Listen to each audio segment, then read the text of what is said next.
ओम नमः शिवाय, हर हर महादेव, जय महाकाल। कैसे हैं आप सभी लोग।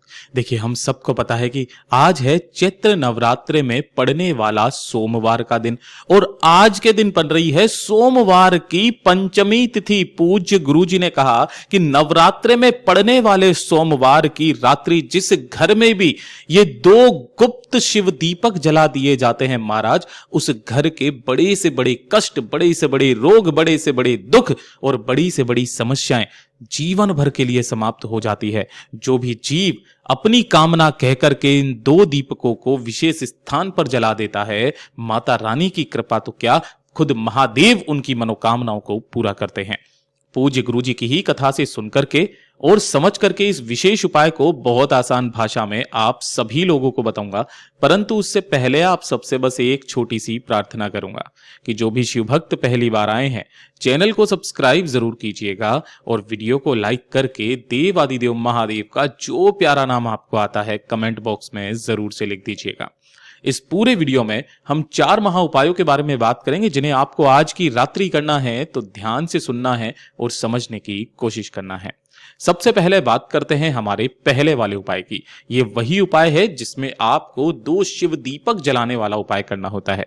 पूज्य गुरुजी ने कहा था, अगर आपकी कोई कामना है, कोई विशेष मनोकामना, कोई विशेष इच्छा जो हमारी होती है कि बाबा बस मुझे ये मिल जाए, इसके अलावा मुझे कुछ नहीं चाहिए, जिसके लिए आपने काफी सारे उपाय करे, काफी सारे व्रत करे, चाहे अपने बच्चों को लेकर के हो, अपने घर को लेकर के हो, अपने पति को लेकर के हो, तो वो समस्त उपायों का, व्रत का फल आपको जीते जी प्राप्त हो जाता है महाराज। कि अगर आपके घर में सुख नहीं है, आपके घर में शांति नहीं है, आपके घर में बीमारियों ने घर बनाया हुआ है, साथ ही साथ अगर आपके जीवन के कष्ट खत्म नहीं हो रहे हैं, तो शिव का आशीर्वाद इस वाले उपाय से मिलता है।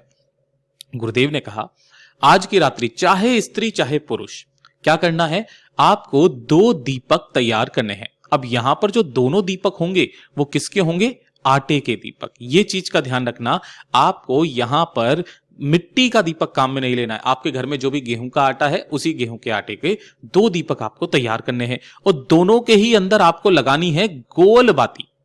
लेकिन अब ध्यान से सुनिएगा, ये जो 2 दीपक आपने तैयार किए हैं, उन दोनों दीपकों के अंदर आपको अलग अलग चीज भरनी होगी। पहला वाला जो दीपक होगा और जो दूसरा वाला दीपक होगा, उसमें से पहले वाले दीपक के अंदर आपको भरना होगा घी और एक दीपक के अंदर आपको भरना होगा तेल। अब तेल भी किसका, सरसों का है तो सरसों का ले लीजिए, तिल का है तो तिल का ले लीजिए, कोई दिक्कत नहीं है। एक होगा घी का और दूसरा होगा तेल का दीपक। ये 2 दीपक आपको तैयार करने हैं। अभी इन्हें प्रज्वलित नहीं करना है, जलाना नहीं है। इसी के साथ में आपको क्या करना है, 2 लेने होंगे कमल गट्टे, जो माता लक्ष्मी जी को बहुत अधिक प्रिय पसंद है। ध्यान रखिएगा, 2 कमल गट्टे लेने हैं। शाम के समय जैसे ही प्रदोष काल समाप्त होता है, उसके पश्चात आपको क्या करना है, आपके घर में जहां पर भी घर का मंदिर है, उस घर में, मंदिर में महादेव विराजित हैं, मैया पार्वती जी के साथ। इस चीज का विशेष करके ध्यान रखना, उस स्थान पर जहां पर महादेव मैया पार्वती जी के साथ में विराजित हैं, वहां पर आपको ये दोनों ही दीपक प्रज्वलित करने हैं, जलाने हैं।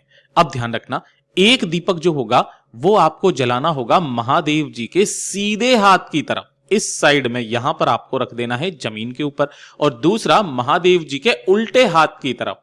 इस तरीके से आपको यहां पर दूसरा दीपक भी जला देना है। लेकिन एक चीज की बात याद रखना, महादेव के सीधे हाथ की तरफ जो आप दीपक रखोगे वो रखोगे घी का, और जो उल्टे हाथ की तरफ रखोगे वो रखोगे तेल का। जैसा कि मैं आपको बता रहा हूं, अपना नाम, अपना गोत्र और अपनी कामना कहकर के दोनों दीपकों को रख करके अपनी इच्छा बोलते हुए इन दोनों ही दीपक को आपको प्रज्वलित कर देना है, जला देना है, और दोनों हाथों को जोड़ करके बाबा से विनती और कामना करनी है। कामना करने के पश्चात आपने जो 2 कमल गट्टे लिए हैं, उन दोनों ही कमल गट्टों में से एक कमल गट्टा इस दीपक के अंदर अपनी कामना कह करके, दूसरा कमल गट्टा इस दीपक के अंदर अपनी कामना कह करके आपको डाल देना है। पूज्य गुरुजी ने कहा, जिस कामना से करते हो महाराज, आपकी वो कामना पूरी होती है। लेकिन पूरी रात्रि भर इसे जलते रहने दीजिएगा जब तक कि ये जल रहे हैं। अगला दिन जब आएगा, तो जब ये दीपक ठंडे हो जाएंगे, इन दोनों ही दीपकों को यहां से उठाना विद कमल गट्टा, कमलगट्टा आपको रखना नहीं है। इन दोनों ही दीपक को ले जाकर के किसी भी बेलपत्र पेड़ के नीचे जाकर के समर्पित करके जो व्यक्ति आ जाता है, महाराज उसकी चाहे कोई सी भी कामना क्यों ना हो पूरी जरूर होती है। पूज्य गुरु जी का बहुत अद्भुत और अचूक उपाय है, जरूर से कीजिएगा। बात करते हैं हमारे दूसरे वाले उपाय की। दूसरा वाला उपाय किन लोगों को करना है, ध्यान से सुनना। काफी बार ऐसी कमेंट्स आते हैं जिसके अंदर बताते हैं कि भैया हमारी किस्मत ही खराब है, कुछ भी अच्छा नहीं चल रहा है, भाग्य बिल्कुल विपरीत चल रहा है।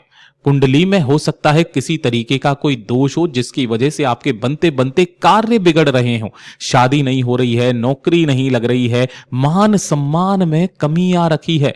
काफी बार बहुत सारे व्यक्ति पूछते हैं कि भैया नौकरी का उपाय बताइए, भैया मेरा ये कार्य नहीं हो रहा है, इसका उपाय बताइए। पूज्य गुरु जी के द्वारा बताया गया वो उपाय बताइए जिसमें कि आपके घर की सुख शांति वैभव संपदा बढ़े, आपकी नौकरी लगे, शादी ब्याह हो जाए, व्यापार आपका चलने लग जाए। तो वो एक अचूक उपाय है जिसे आप सभी लोगों को करना है। पूज्य गुरु जी ने कहा भाग्य की रेखाएं चाहे कितनी भी विपरीत चल रही हो, सही रास्ते पर आ ही जाती है। मात्र 1 लोटे जल का यह उपाय है।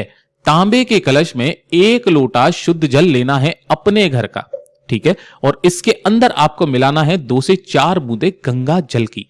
इसके अलावा आपको कुछ नहीं चाहिए, अपन को ही साथ में जाना है। इस लोटे को लेकर के आपके घर के आसपास जो भी भोलेनाथ का मंदिर हो, सिद्ध शिवलिंग हो, उसी के पास में आपको पहुंच जाना है।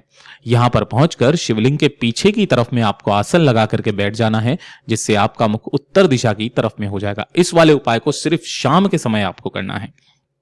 जैसे ही आप यहां पर पहुंचोगे, अपने दोनों हाथों में उस कलश को पकड़ना, सबसे पहले अपना नाम बोलना, फिर अपना गोत्र बोलना, जिस तिथि को कर रहे हो उस तिथि को बोल करके अपनी कामना कहकर संपूर्ण जल को शिवलिंग के ठीक शीर्ष पर आपको समर्पित कर देना है। समर्पित कर देने के पश्चात अब ध्यान से सुनिएगा, जो भी जल जलाधारी से बह करके नीचे की तरफ आकर के गिरेगा, जितना जल रोक सको उतना जल आपको यहां पे रोक लेना है, एकत्रित कर लेना है।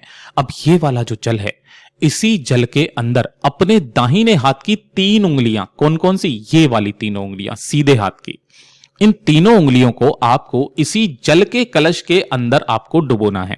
डुबो करके इन्हीं तीनों उंगलियों को शिवलिंग के पास में रखा हुआ जो त्रिशूल होता है, उस त्रिशूल की ये वाला जो पॉइंट होता है, बीचों बीच का स्थान, इस वाले पॉइंट को, जिसको मैंने लाल करके अब मैं काले कलर से आपको बता रहा हूं, उन तीनों उंगलियों को आपको यहां पर स्पर्श कराना है और यहां पर स्पर्श करा करके फिर से वापस उसी जल के कलश के अंदर ही आपको फिर से वापस डुबो देना है। अब ये जो अभिमंत्रित जल है, इस अभिमंत्रित जल को लेकर के आप चले जाइएगा। अगर आपका कोई व्यापार नहीं चल रहा, दुकान नहीं चल रही है, तो 11 बार कुंदकेश्वर महादेव का नाम लेकर के उसके चौखट पर आपको छींट देना है। आपके घर में महाराज धन की आवक होना स्टार्ट हो जाएगी, आपका व्यापार चल पड़ेगा। घर के लिए कर लो, चाहे आप दुकान के लिए कर लो, किस्मत साथ नहीं दे रही है, इसी वाले जल को अपने दाहिने हाथ में लेकर के 51 बार कुंदकेश्वर महादेव का नाम लेकर के इस जल का आचमन कर लीजिएगा, अपने ऊपर छींट लीजिएगा। पूज्य गुरुजी ने कहा उसी दिन से आपके दिन सुधरने लग जाएंगे। पूज्य गुरुजी का बहुत अद्भुत और अचूक उपाय है, जरूर से कीजिएगा। बात करते हैं हमारे तीसरे वाले उपाय की। अब ये वाला जो उपाय पूज्य गुरुजी ने बताया कि अगर आपका कोई विशेष कार्य है, किसी भी तरीके का कोई विशेष कार्य, चाहे किसी भी चीज को लेकर के हो, शादी को लेकर के हो, या फिर अपने घर को लेकर के हो, या फिर किसी नौकरी को लेकर के हो, कोई सा भी विशेष कार्य है और उस विशेष कार्य को आप सिद्ध करना चाहते हो, आपका पूर्ण करना चाहते हो, अगर किसी तरीके की कोई बाधा उसके अंदर आ रही है, उस बाधाओं को काटना चाहते हो, एक छोटा सा उपाय आज के दिन कीजिएगा। पूज्य गुरुजी ने कहा 1 लोटा शुद्ध जल अपने घर का लेना तांबे के कलश में, और इसी के साथ में आपको चाहिए होंगी 5 बेलपत्र जो कहीं से भी खंडित कटी फटी ना हो। ध्यान रखना नीचे की डंडी आपको तोड़नी नहीं है, ये जो ढूंढ होता है गणमान्य का स्थान होता है, और थोड़ा सा ही आपको लेना होगा शहद, ठीक है। अब ये जो भी चीजें आपने ली है, इन सभी को लेकर के अगर आपके घर में कहीं पर भी बेलपत्र का पेड़ है ना, तो आप इस उपाय को अपने घर पर ही कर सकते हैं। उसी बेलपत्र पेड़ के नीचे की जो भी मिट्टी है, चाहे किसी गमले में ही क्यों ना हो, उसी मिट्टी से आपको एक पार्थिव शिवलिंग का निर्माण करना है। पूरा शिवलिंग ना बना पाओ, गुरुदेव ने कहा अपने उंगलियों से ही वहां की थोड़ी सी मिट्टी को ऐसे करके ऊपर उठा लेना, ठीक है। इसे ही शिवलिंग मानकर, इसे ही लिंग की आकृति देकर शिवलिंग मानकर पहले इसका पूजन करना। जो भी आप अक्षत, रोली, चावल जो भी आप समर्पित करते हैं, समर्पित करके एक दीपक घी का गोल बाती का जला करके इसका पूजन कर लेना, चंदन लगा करके।